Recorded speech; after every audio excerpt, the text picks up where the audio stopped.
Hey, hey. Hi, everybody. Oh, the cameras. Oh, my goodness. I'm camera shy. Okay, good afternoon, everyone. Happy Monday. This week, as House Republicans' chaos continues to march us toward an extreme Republican shutdown, we are calling out how a shutdown would damage our communities, economy, and national security. And we're going to hold extreme House Republicans accountable. We're going to hold them accountable for the reckless cuts they are demanding as a condition for keeping the government open. With that, I'm looking forward to having the Secretary back here again to give you a laydown of the impacts and to talk about what the extreme Republicans, what they're about to do is going to really impact families and Americans across the country. If you think about it, the risk of vital nutrition assistance for nearly 7 million mothers and young children who count on WIC, prevent farmers from being able to access new loans, and delay housing loans for rural families. And that is what we're looking at if this shutdown, this Republican shutdown occurs. With that, Mr. Secretary. Right, thank you. Well, good afternoon, everybody. It's certainly a pleasure to be here today.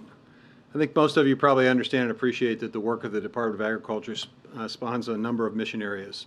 We are not only responsible for supporting farmers, we also ensure a stable food supply. And we also provide nutrition assistance, vital nutrition assistance to millions of Americans. That's why it's so difficult to face where we are today with an extreme House Republican effort to recklessly steer our government towards a preventable shutdown that would put many of the critical services that we care about deeply at USDA at risk.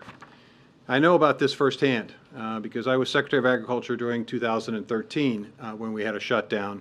And I remember then the needless challenges and disruption that it caused. So today I thought it would be important to highlight some of the impacts of this extreme Republican shutdown, what impact it would have on rural Americans, farmers, families in need. Let me start with WIC. WIC is a program that impacts and affects over 50% of all the newborns in this country. Nearly 7 million pregnant moms, new mothers, and young children count on WIC every single day to receive support, nutrition assistance support. With a shutdown, what we would see across the United States is a denial of those benefits and opportunities. In some cases, it would be literally within a matter of days after the shutdown. In some cases, it may be, in some states, it may be literally in a matter of weeks. But clearly, during the course of a shutdown, millions of those moms, babes, and young children would see a lack of nutrition assistance. And it's not just the WIC program, as important and significant as that is. It's also about our farm economy. Now is a time when farmers are harvesting their crops, and they're seeking marketing loans, which allow them and assist them in ensuring that they get a decent price for their crop. When we have a shutdown, Farm Service Agency offices in virtually every county of this country shut down, and those loans are not available. It's not just about farm loans. It's about newlyweds who have decided to purchase their first home in a rural small town.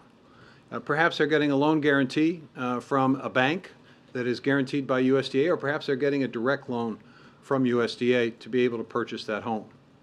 With a shutdown, those loans don't take place. And it's conceivable in those circumstances, not only are they not able to close the loan, it's also conceivable that they may lose the deal. So this is a matter of real consequences when we are faced with a shutdown. It's not just about rural America, it's also about our natural resources.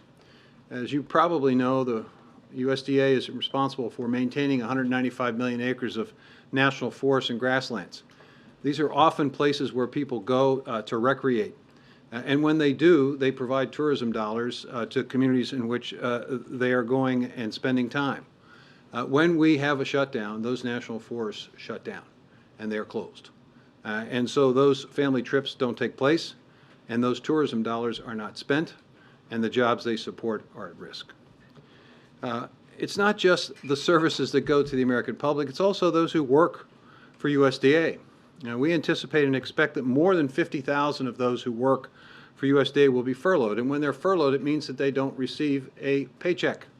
Because they don't receive that paycheck, their local economies get impacted and affected. And I could go on for some time, but the reality is that when there is a shutdown, we're looking at a significant disruption of the lives of millions of Americans.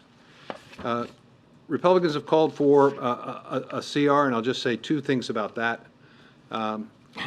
It just is basically carrying forward the extreme cuts that we see and saw in the budget that was proposed in the House Ag Appropriations Committee. At the time, I said the budget was pathetic, it was punitive, and it was petty. And I would say that that also continues to be the case. Not only do we have the WIC initiative that wouldn't be funded, but we're also looking at the failure to fund the firefighter fix, which puts at risk the firefighting staff necessary to combat the nearly 44,000 fires that we've already experienced in the western U.S. Today. So I'm here today to suggest that there are real consequences to real people in a real way when there is a shutdown, especially one that ought not to happen. And I'm hopeful that at the end of the day, it doesn't happen. Once there is a shutdown, how long can you keep nutrition assistance going? To make sure I understand your question, the SNAP program, the Supplemental Nutrition Assistance Program, will continue, at least for a month of October. Now, if the shutdown were to extend longer than that, there would be some serious consequences to SNAP. The WIC program that I talked about today, which is for nearly 7 million moms and children, that program expires, if you will, or stops immediately when the shutdown occurs. We have a contingency fund at USDA that might continue it for a day or two. Some states may have leftover WIC benefits that have not been spent, which could extend it for a week or so in that state. But the vast majority of WIC participants would see an immediate reduction and elimination of those benefits, which means the nutrition assistance that's provided would not be available. Go ahead, Jay.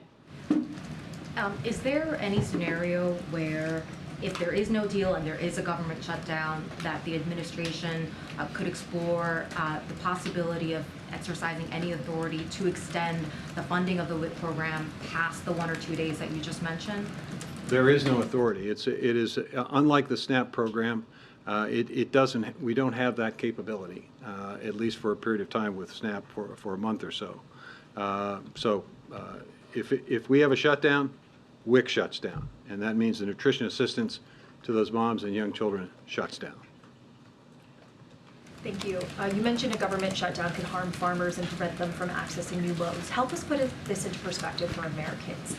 At the end of the day, what should Americans expect? Could this even lead to higher food prices, for instance?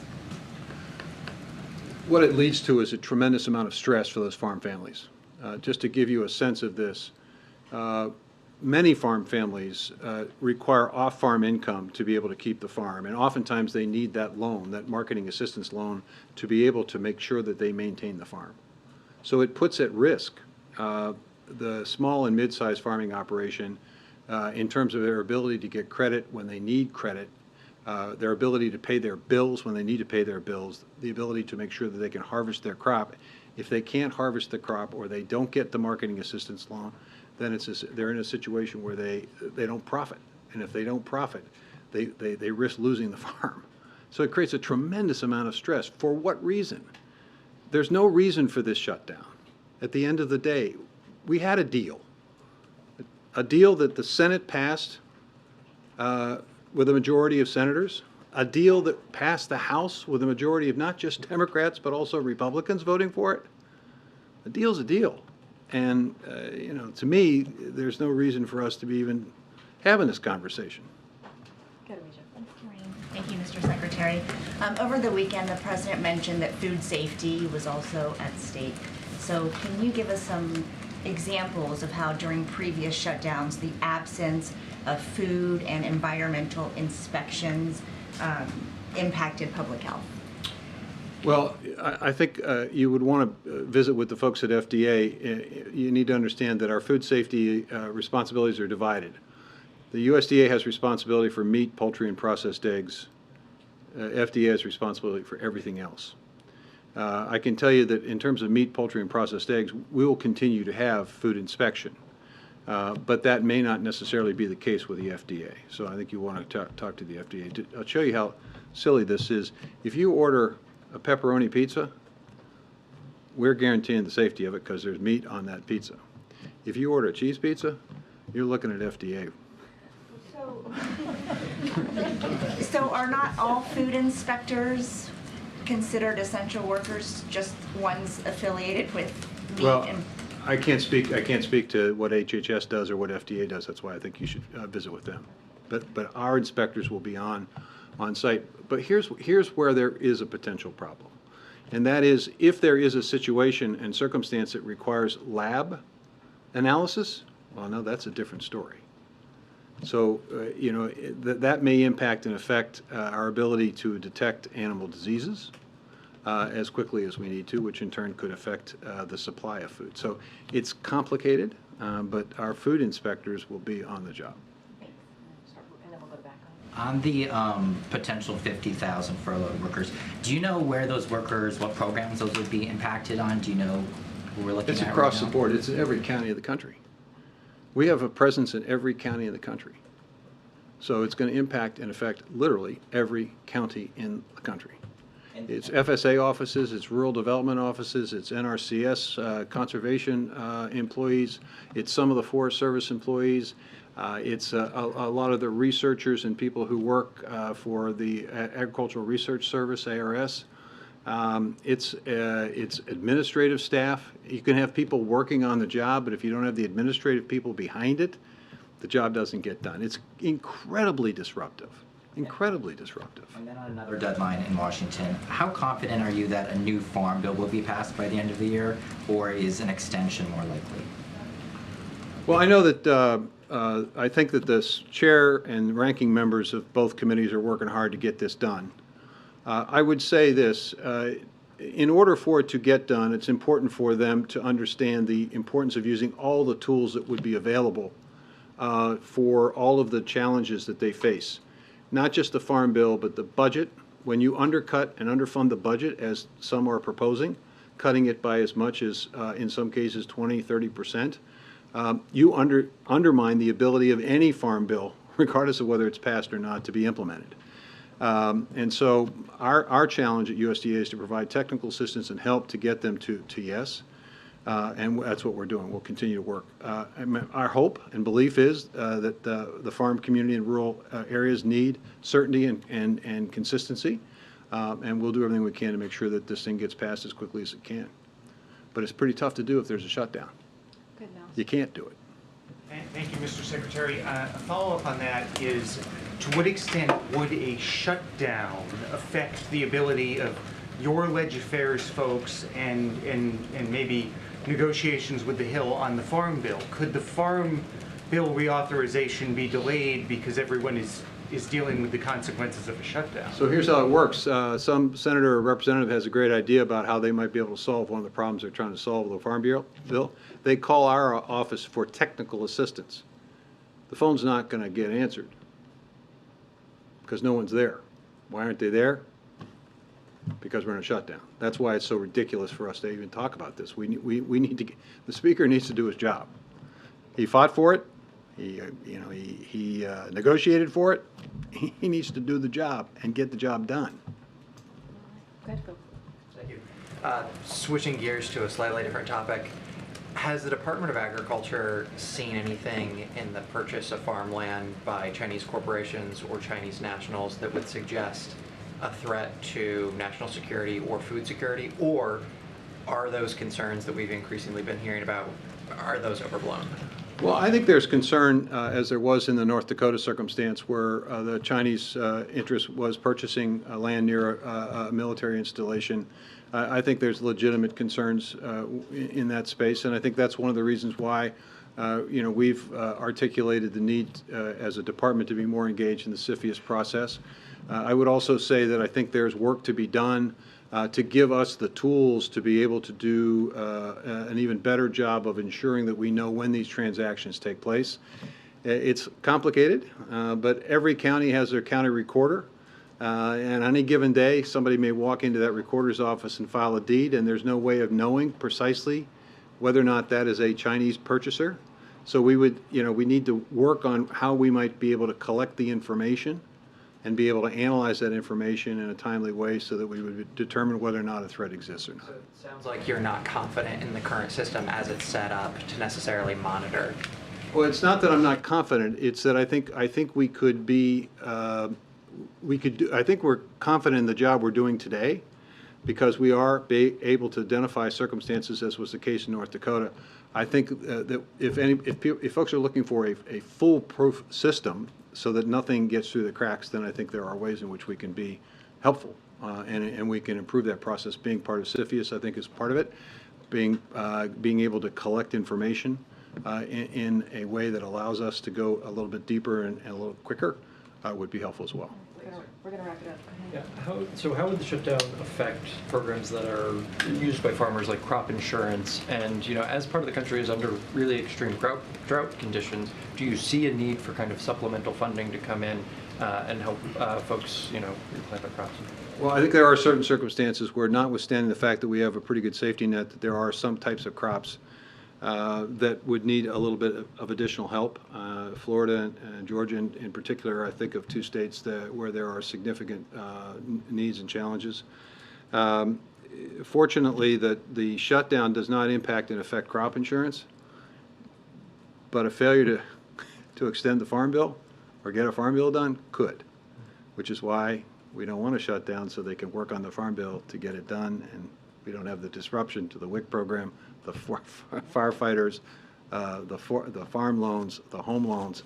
I could go on. I could spend and she would probably want me to do this, to spend all of your time talking about it. But the point of this is, it's very simple. There are real impacts. There are real impacts to real people on a daily basis when Congress and the House and House Republicans don't do their job. And Americans expect, and this is what drives people crazy outside of Washington, when a deal's not a deal, and when the work that you're supposed to do doesn't get done and doesn't get done on time. Thank you, sir. Appreciate it. Thank you. Thank you, Mr. Secretary. Okay. Just two quick things. I also wanted to say a note of welcome to our new employees starting at the White House today, our new deputy directors of the Office of Gun Violence Prevention, Greg Jackson and Rob Wilcox. This is all on the heels, as you all know, of this historic announcement that the President and the Vice President made just on Friday. So we could not be more thrilled to have them on board here and look forward to introducing them to you all very soon as the Office of Gun Violence Prevention gets up and running. And one last thing before we open it back up for questions. As you all know, today is Jewish communities in the United States, Israel, and around the world are observing a sacred holiday. So let me say that the President, the First Lady, and all of us at the White House are extending our best wishes for an easy fast and a meaningful Yom Kippur. And with that, Will, you want to kick us off? Sure, thank you. I have two things. Why did the White House choose to have the President take his latest COVID booster out of public view?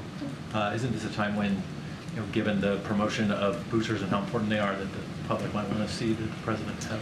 Yeah, so I think you all saw the physician's memo, his report on Saturday. So certainly, if you haven't, you should take a look at it. So the president got his vaccination. As you know, he has an incredibly busy schedule. He got his vaccination as the earliest moment that he could, and that's what we were able to do. That would work in his schedule. So that's what happened last week. And certainly, we are, as you just laid out in your question, we are certainly engaged in a robust campaign. And it is incredibly important to us that we encourage the public to get vaccinated. That has been the way that we have moved forward when we have moved forward with this comprehensive kind of vaccination program that the President put forth from the beginning. And so, it doesn't require photo op of the president to be doing that with a presidential photo op, to be more clear. So we thought that we needed to get that done, get that on his schedule. We did, and doesn't stop us for having a robust engagement with the public to make sure that we get it across the importance of folks getting their vaccines, not just the updated COVID vaccine, but also RSV and also the flu shot. And the second one, sorry. changing topics. Yeah, go ahead. Is the White House working with the Senate on a clean CR? Is there any reason for optimism on that? Look, I'm going to be very clear, as I was on Friday, as Secretary Vilsack was very clear just even before he walked out of the briefing room, which is, look, this is something for House Republicans to get done. This is a deal that the president made with Republicans back in May. And a deal is a deal, as we've been saying. This is something for them to fix. And so they have to get this done, not because of us, not even because of the deal with the president, but because of the American people. We just heard the Secretary of Agriculture lay out what will happen to women and children, 7 million women and children who are part of the WIC program across the country, 7 million, if this shutdown happens. And this is indeed a Republican shutdown. So they got to get to it, they got to fix it, and they got to stick to the deal that the president made with them earlier in the summer. MJ, welcome back. Thank you. It's good to be back. I know that you got a number of questions about Senator Menendez on Friday, but now that the senator himself has said that he is not going anywhere, and given that President Biden is the leader of the Democratic Party, does the president believe that a person who is facing allegations that are as serious as the allegations confronting the senator, that there is any place for somebody like Senator Menendez in the Democratic Party? So I'm going to be very clear. This is a serious matter. We see this as a serious matter. I think, and we believe, the senator stepping down from his chairmanship was the right thing to do, obviously, the right thing to do. As it relates to anything else, any decision that he has to make, that's certainly going to be up to him and the Senate leadership to decide. But of course, we see this as a serious matter. And I'm just going to leave it there for now. Just quickly sure. on the trip to Detroit tomorrow, what changed? Can you give us a sense of what went into the decision for the president to go stand on the picket line and show that kind of solidarity with the workers there? So as you just laid out, this is something, the president is a union guy, right? You heard him say that many times. He is the most pro-union president in modern times. That is not something that he's given himself that title. That is something that labor unions have given to him, and he wears that very proudly. And as you all know, the president of UAW invited him to attend, and he accepted. But look, this is a president that's made very, very clear that he believes that corporate profits should lead to a record UAW contract. Before the strike even occurred, he made public announcements about this. He spoke to the parties on both sides of this. He has made it very, very clear that he supports union workers, he supports the UAW workers, and tomorrow what you're going to see is historic, right? This is going to be a historic visit, and the president's going to continue to show his support, not just from the last couple of years, but as he has been in the public eye, as a senator, as a vice president, his support for unions. And you've seen this in the last 2 years with his pro-union policies, making sure that his pro-union policies are indeed pro-workers.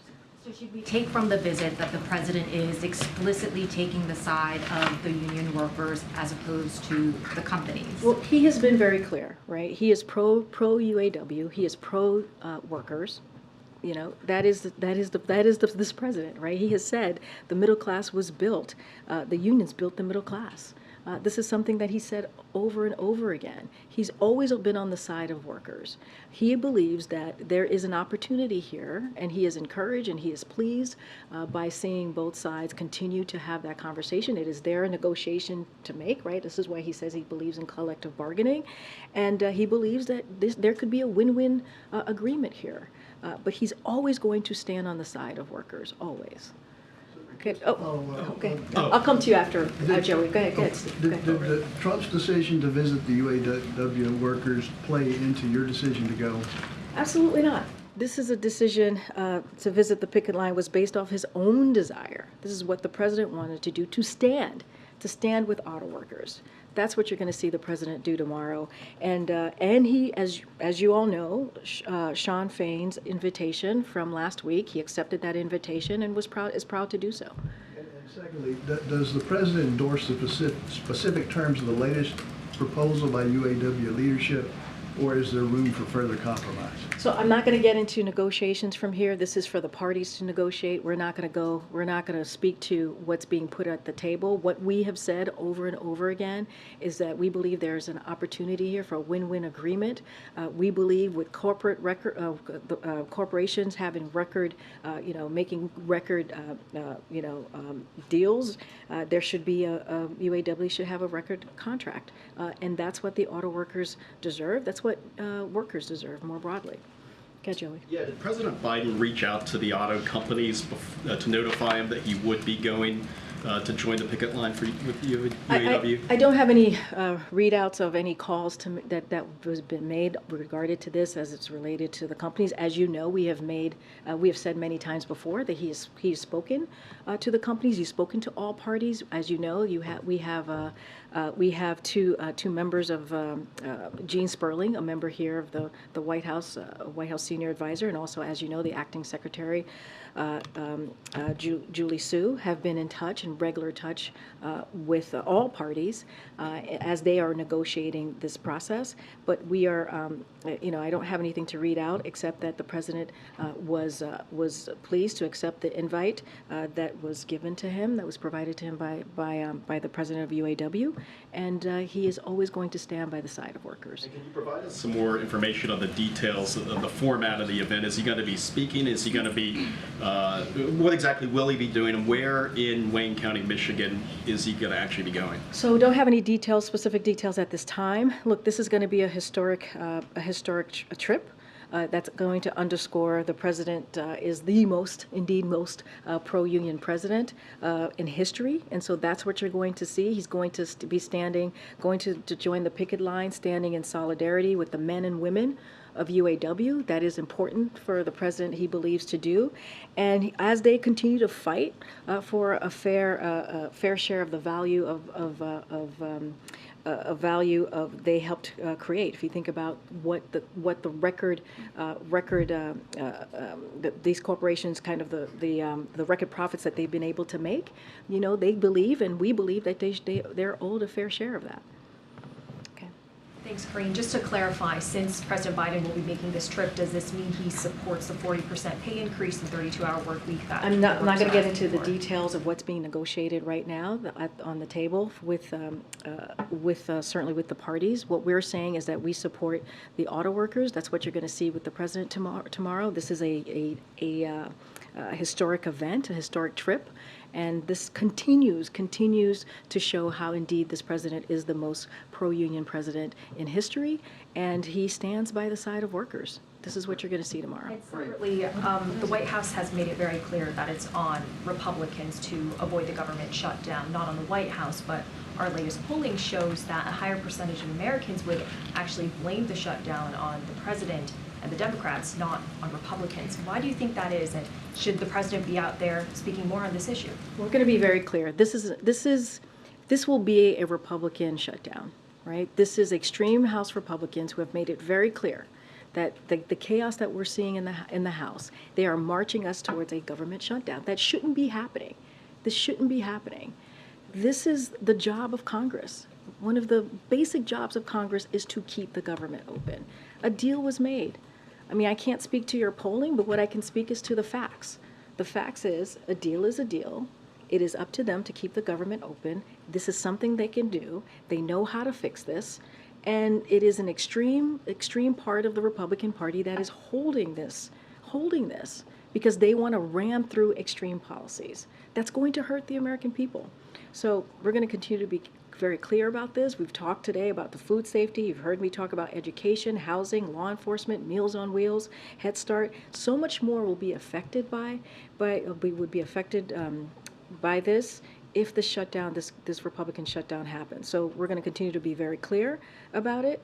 And it is, it is something that they can fix. They can fix this. But does it show that the president needs to be messaging more to the public about this? I mean, look, the president was very clear early this summer when he put this deal together, a bipartisan deal that 2/3 of Republicans voted on. And that's what the American people want to see. We saw that in the midterms, right? That's what they want to see us continue to work in a bipartisan way. That's what the president did. Now we're going to continue to be very clear. This is a deal that they all agreed upon not too long ago, just a couple of months ago, and now they can't stick to the deal. So we're going to be asked the question, we're going to answer it straightforward, we're going to lay out the facts, but this is sort of something for Congress to fix. Right. Dave, you're up front today. Yeah, I am. Okay. First time in the first seat. Good to see you. Good to see you. I want to press you a little bit on what you just said. You said that the president supports the auto workers. Does that mean that the president is siding with the auto workers over the auto companies? What we're saying is we're not going to get into the negotiation, right? This is, when it comes to the negotiation, that is something for the parties to decide on. That is something for them to discuss. But me saying that the president supports the auto workers, that's not anything new. When we're talking about a president who is the most pro-union president in history, it is nothing new for the president to stand by the workers. That is nothing new for the president to say, I'm going to stand by the men and women of UAW. Make sure that they get their fair share. Make sure that they get a win-win agreement here. We believe this agreement can be a win-win agreement for all. So, but we're not going to get into we're not going to litigate the specifics of the negotiations. Following up on that, though, a strike could have potentially huge impacts for the economy. According to NBC News polling, 37% of registered voters, just 37%, approve of the president's handling of the economy. He's at a 56% disapproval, the highest of his presidency, and 74% of registered voters say they have major or moderate concerns about the president's age and mental fitness. How troubling is that? Here's what we're going to focus on. We're going to focus on exactly what you just asked me, right? The first question, which is how do we continue to support the workers, right? We're not going to get into the litigation of the negotiations here, but what we're going to do is continue to show how much this president is working for American families. You just heard from Secretary here, who laid out what it means if there's a shutdown, and why it is so important for Republicans to keep to their deal. That's what we're going to focus on. You see, the Bidenomics, I get it. I get that Americans right now, they've been through a lot, right? They've been through the pandemic, this global pandemic that we're coming out of. They have been through what we've seen because of Russia's war in Ukraine, and we saw inflation spike. We saw what's going on with what Americans are feeling every day. This is why this president has been so zeroed in, so laser focused on lowering costs for Americans, and we've done that. And a lot of the policies that the president has put forward are indeed popular. I mean, Bidenomics has worked so well that you have Republicans in their own districts, in their own states, taking credit for things that the president pushed forward, policies that the president has pushed forward, legislation that they didn't even vote for. If you think about the American Rescue Plan, the Inflation Reduction Act. So I get the polling that you're laying out. I get that, but we can't be focused on that. We also have to be focused on really speaking directly to the American people. The next 3 days, you're going to see the president go to 3 states to do just that. But 37% approve? I hear you. But it is, look, our focus is going to be on what we can do to continue to deliver for the American people. Polls are polls, right? They are going to be all over the place. They're going to, they don't tell the whole story, actually. And that is just the way a poll is. What we're going to focus on is how we can continue to do the job that the president promised that he would do, is make Americans' lives a little bit better, give them that breathing room. I'm going to go around. I know I always forget to call on this side, so let me call on you. Go ahead. Thanks, Karine. You just said the president doesn't want to get into the specifics of the negotiations, but is he perhaps interfering in these negotiations by, visiting the picket line tomorrow? We're not going to get into. We never get into, into the specifics of negotiations. Not in public. We're not going to do that. That is something, for the parties to decide on when it comes to negotiations. We've always been very clear about that. They're meeting, they have negotiating, and we are pleased to see that. When it comes to the president going to the picket line, he's doing it because he wants to stand in solidarity with the workers, which is something that this president continues to do and has done for the past several years, is stay on the side of workers. And you see that. You see that with his policies, and you'll see that tomorrow. And one quick one on COVID. There are a lot of people who are struggling to get appointments. There's confusion with insurance companies. Is there some sort of concern at the White House right now that this shift in responsibility to the commercial market from the federal government has not gone as smoothly? So we're certainly aware of consumers having experienced unexpected, at least with insurance coverage, denials at the point of service. We're aware of that. HHS, as you know, is working with insurance plans and pharmacies to resolve this quickly. Look, it's a top priority for this administration to ensure that everyone can access this updated vaccine. And so HHS is working through that. And so any specific additional questions about that, certainly I would refer you to HHS. But we're taking this very seriously, and HHS is working through that. Okay, Karine. Thanks, Karine. Moody's warned today that a government shutdown could have a negative impact on the country's credit rating. It's the last major credit rater to assign the U.S. a top rating. Is the president concerned that the political brinksmanship that we've seen this year is hurting the country's reputation, specifically on the economy, on the world stage? So look, I'm going to leave all of the economic analysis to others, right? I'm not going to get into it from here.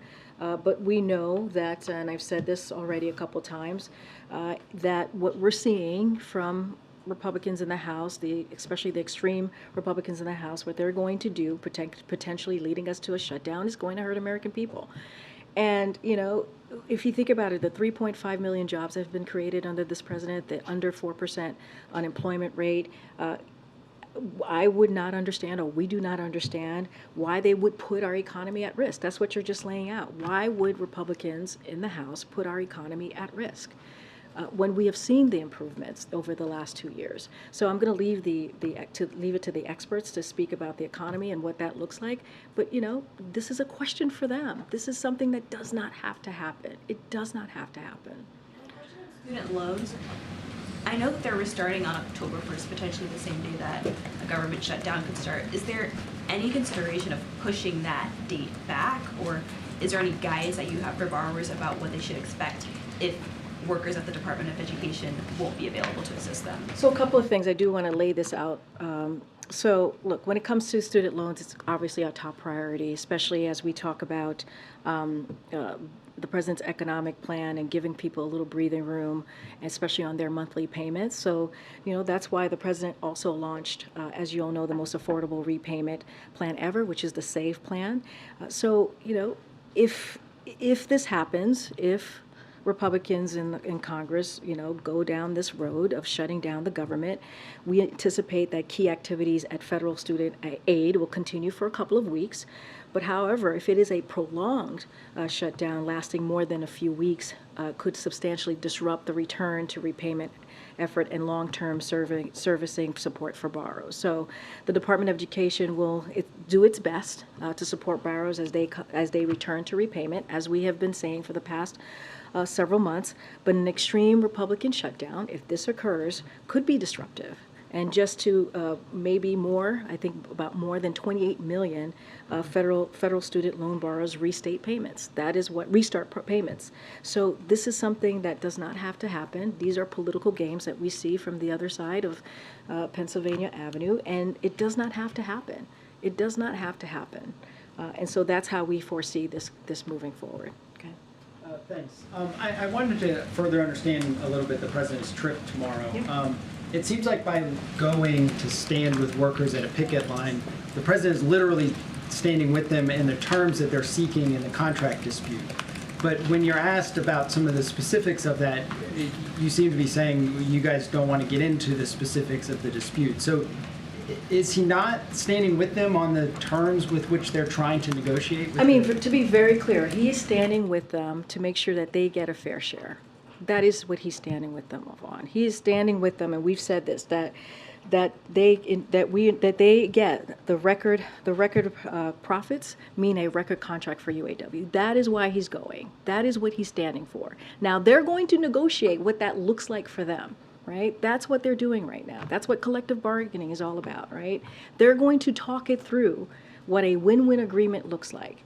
But what we definitely agree on is that they deserve a fair share, right? They deserve a fair share of the value that they helped create. That's what the president is saying. But the details, the specifics of what that looks like, what makes both sides happy, or anything in those at the negotiation table, that is for them to decide. That is for them to decide. But it seems like he's taking away some past presidents have been an arbiter between two sides that are in conflict. It seems like by going to the picket line, he's not an arbiter between the two sides. He's choosing a side by standing But with the union. we have said over and over again that this is a president that stands with union workers. This is. Right, but that's why it's confusing where you're How, saying there's like, no, it's not, we're not going to talk about the terms I of the disagree. deal. It is not confusing. What he is saying, and we've been very clear, he stands with union workers. He stands with the workers. He has said, and they have said, he is the most pro-union president in history. And that is what he's doing. He is going to stand in solidarity at the picket line with the workers. Now, they are at the table. They are at the table trying to figure out what this agreement is going to look like, right? They are going to decide the specifics of that agreement. What the president is saying is, and he always says this is nothing new. He always says he stands by union workers and he is going to stand with the men and the women of UAW. That continues to be the case. Go ahead, Katie. So, I'm sorry. Oh my goodness. You're going to ask the same question? I'm not going to change my answer. I'm seeking clarity. It's fine. I'm going to ask again. No, feel free, and I'm going to give you the same answer. Is he visiting the picket line? Is he standing with them? Is he walking in the He's picket going line? He's going to join the picket line. So does the White House see any political risk in What the doing this? president understands is that he wants to be on the side and has been on the side of workers. That is something that he has said over and over and over again. So when he asked earlier that if he's siding with the workers over the companies, he is indeed siding with the workers. He is standing with Yes. the auto workers. He is standing with the workers. We are not involved in negotiations. That is something for them to decide what is going to work for the parties that are involved. Okay. But he is standing with the auto workers. That's what the president is doing. He got the invite from the UAW president. He accepted, and he's going to go and do what he has said that he does all the time, right? Which is stand with union workers, and what you're going to see is going to be standing with UAW men and women of the UAW, and that is important to the president. Karine. All right, I just got to go around, guys. I got to go around. Yeah, go ahead. I'm trying to call on people I haven't called on yet. You had said earlier that the president had spoken to the companies, presumably you meant the automakers. We know he had spoken to them before his trip to India earlier this month. Has he had any more recent I don't have conversations? any calls to read out. Okay. I don't have any calls to read out. And have any of the auto companies asked to meet with him tomorrow when he's in Michigan? Would he consider that? I just don't have any more details what the trip is going to look like tomorrow. Go ahead, Danny. Yeah, on the situation in Nagorno-Karabakh, you see thousands of refugees are leaving the territory at the moment. How concerned is the president about this? And Armenia has said that this amounts to ethnic cleansing. Is that a term that the president would agree with? So we certainly are watching closely the reports.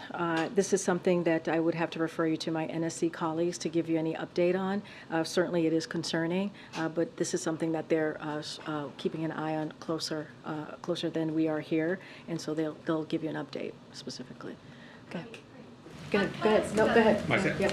Thank you, Karine. I just wanted to ask you about the situation on the southwest border. As we know, some cities are claiming that they're a breaking point with regards to the humanitarian crisis that is ongoing down there. I know that there was an agreement signed with Mexico over the weekend. I wonder if the administration is in touch with these cities down on the border and if there's other actions that the White House is considering to address the issue that is taking place down at the border. So I'm going to have to point you to the readout from CBP, as you just mentioned. They issued a readout of their conversation with the Mexican government over the weekend. So regarding their engagement, so certainly would have you reach out to them, and they could lay out specifically how that engagement went, and also refer you to the readouts more specifically as well. Karine. Okay, go ahead. Thank you. So, in a recent meeting with the Prime Minister of South Korea, Xi Jinping expressed his support for resuming annual trilateral summits with China, Japan, and South Korea. I was just wondering if the administration has any comment on that development.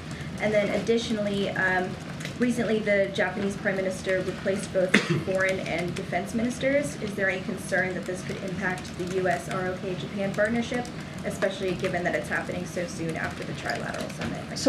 So to your first question, I certainly would refer you to Japan and ROK for specifics of their plan for the trilateral cooperation with the PRC. So that is something that I would refer you to.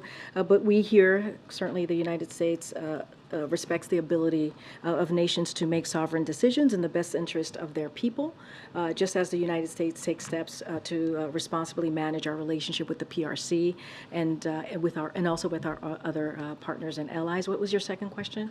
This is about the Japan. Yes, recently the Japanese Prime Minister replaced both his foreign and defense ministers. I was wondering if there was any concern about how that could impact the U.S. ROK-Japan partnership. So first, I would refer you to the government of Japan on any personnel decisions that they've made. Look, you saw the relationship continue to deepen and grow just a couple weeks ago now at Camp David when there was a trilateral summit, which was historic and truly important. And so we're going to continue to work closely with our Japanese counterparts to enhance that relationship. So that certainly has not changed.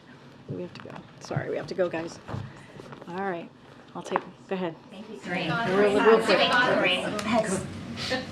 Go ahead. Thanks. Has President Biden had any engagement with House Republicans about the shutdown?